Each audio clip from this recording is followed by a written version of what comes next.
There is a plant that kept 50 million people alive during World War II. It produces more protein per acre than soybeans, more paper than trees, and stronger fabric than cotton. George Washington grew it. Thomas Jefferson grew it. The United States government required farmers to grow it in 1942 and created propaganda films begging citizens to plant it everywhere. 30 years later, they made growing it a federal crime. Not because it became dangerous, but because it could not be controlled.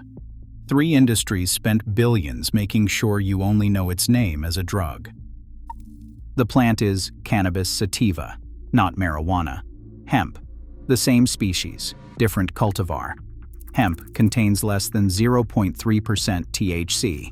You could smoke a field of it and feel nothing but a headache. But the fiber from its stalk built the sails on Columbus's ships. The seeds fed Chinese peasants for 5,000 years, and during the paper shortage of World War II, it kept American newspapers printing. For 10,000 years, hemp clothed and fed humanity. Archaeologists found hemp fabric in ancient Mesopotamia dating to 8000 BC. The Chinese were making paper from hemp by 150 AD, 1,000 years before Europe figured it out. By the 1600s, European navies ran on hemp. Every rope, every sail, every caulk in every ship hull. Britain required colonial farmers to grow hemp because the Royal Navy could not function without it. When the Founding Fathers wrote the Constitution, they grew hemp. George Washington cultivated it at Mount Vernon. His diary entries from 1765 record separating male and female plants to maximize seed production. Thomas Jefferson grew it at Monticello and invented a hemp brake to make fiber processing easier. They were not growing it to get high. They were growing it because hemp was the most useful crop in agriculture. But here is what changed everything. In the early 1900s, 3 men controlled American media and industry. William Randolph Hearst owned the largest newspaper empire in the country. He also owned vast timber forests that supplied paper mills. DuPont had just patented synthetic fibers, nylon and rayon, to compete with natural textiles. Andrew Mellon, Secretary of the Treasury, was DuPont's primary investor and also the banker for both companies. All 3 had a problem. Hemp. Hemp produces 4 times more paper per acre than trees. It grows in 4 months instead of 20 years. The paper is stronger and does not yellow with age. If hemp paper became standard, Hearst's timber investments would collapse. DuPont's synthetic fibers could not compete with hemp fabric. It was stronger, lasted longer, and cost less to produce. Hemp was not just a competitor. It was an existential threat to 3 of the most powerful men in America.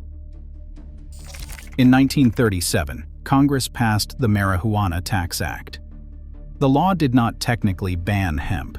It required a tax stamp to grow or possess it, but the government refused to issue the stamps. Growing hemp without a stamp was a federal crime. The punishment was prison. Overnight, a crop that had been cultivated for 10,000 years became illegal. But the propaganda campaign was the real genius. Hearst's newspapers published hundreds of articles about the dangers of marijuana. They used the Spanish word marijuana instead of cannabis to make it sound foreign and dangerous.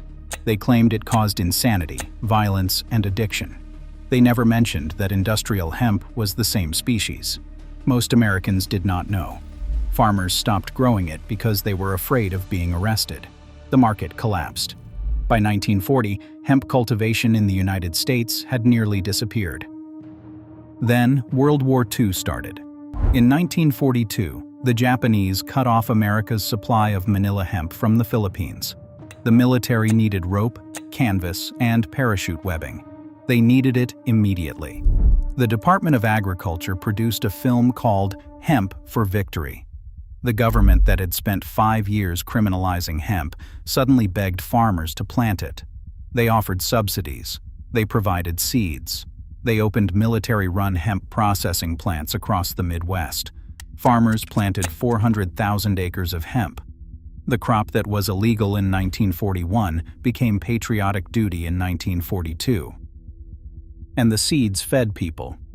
Hemp seeds are 25% protein by weight. They contain all 9 essential amino acids. That makes them a complete protein, like meat or eggs. The omega-6 to omega-3 ratio is perfect, 3:1, exactly what nutritionists recommend. During the war, when food supplies were rationed, hemp seeds were pressed into oil and ground into flour.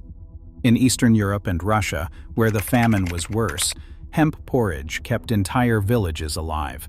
Estimates suggest hemp seed as emergency rations sustained tens of millions across war-torn regions. When the war ended, so did the exemption. By 1950, growing hemp was illegal again. The film Hemp for Victory was confiscated. For decades, the USDA denied the film ever existed. It was rediscovered in the Library of Congress in 1989. The government had promoted hemp, then erased the evidence. But here is what they could not erase: the biology. Hemp still grows faster, produces more, and requires less than almost any crop. It needs no pesticides because few insects bother it.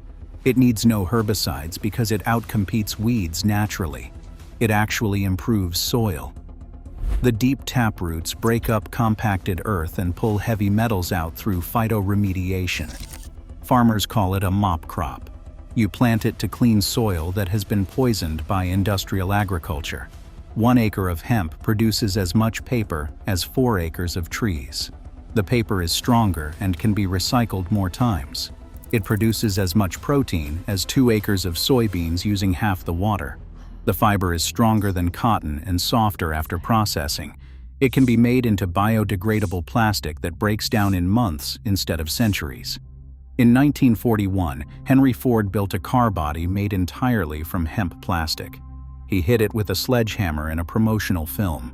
The hammer bounced off. The panel did not crack. So why is it still effectively illegal? In 2018, Congress passed the Farm Bill and re-legalized hemp. Technically, you can grow it now, but the restrictions are so severe that most farmers cannot. The USDA requires every crop to be tested for THC content. If it tests above 0.3%, the entire crop must be destroyed. 20% of hemp crops test hot. Not because farmers are trying to grow marijuana, because environmental stress, heat, late harvest, or natural variation pushes some plants slightly over the limit. You lose everything. Banks will not provide business accounts to hemp farmers because hemp is still Schedule 1 under federal law. Credit card companies refuse to process payments. Farm insurance does not cover hemp. If your crop is destroyed by weather or tests hot, you have no recourse. The interstate commerce rules are contradictory. Some states allow it, some do not. Transporting hemp across state lines can result in seizure. Meanwhile, the United States imports over $1.6 billion in hemp products every year. Rope from China, fabric from Europe, protein powder from Canada. We buy it from other countries because American farmers cannot navigate the legal maze to grow it here. The cotton industry is worth $7 billion a year in the US. Cotton requires massive amounts of water, pesticides, and herbicides. Monsanto, now owned by Bayer, created genetically modified cotton resistant to Roundup herbicide. You buy their seeds, you buy their chemicals, every year, forever. Hemp requires none of that. You cannot genetically modify it to require specific inputs. It grows wild. It cross-pollinates. You cannot control it. And if you cannot control it, you cannot monopolize it. The timber industry is worth over $300 billion globally. Trees take 20 to 30 years to mature. Hemp takes 4 months. The paper industry fought hemp legalization for 80 years. Even now, with hemp technically legal, there are almost no commercial hemp paper mills in the United States. The infrastructure was dismantled in the 1950s and never rebuilt. Synthetic materials, plastics, and nylon and polyester are a $500 billion industry. all petroleum-based, all non-biodegradable. Hemp plastic breaks down naturally. It does not require oil. But the chemical industry has no interest in replacing their products with something farmers can grow in a field. This is the crop that fed 50 million people during the worst famine in modern history. It clothed armies. It built navies. The founding fathers grew it. The government required it during wartime. And then 3 industrialists criminalized it to protect their profits. The ban lasted 80 years. The propaganda was so effective that most Americans still think hemp and marijuana are the same thing. Hemp is not a drug. It is food. It is fabric. It is paper. It is building material. It is plastic. It is soil remediation. It is everything industrial agriculture and the chemical industry do not want you to have. A crop you can grow yourself, that improves the land, that replaces a dozen industries, and costs almost nothing. The solution to deforestation, plastic pollution, soil depletion, and protein shortages is the same plant that kept your great-grandparents alive during World War II. And it is still illegal in any practical sense. Not because it is dangerous, because it is too useful. If this story opened your eyes, hit subscribe to preserve the knowledge they tried to erase. The next one drops soon.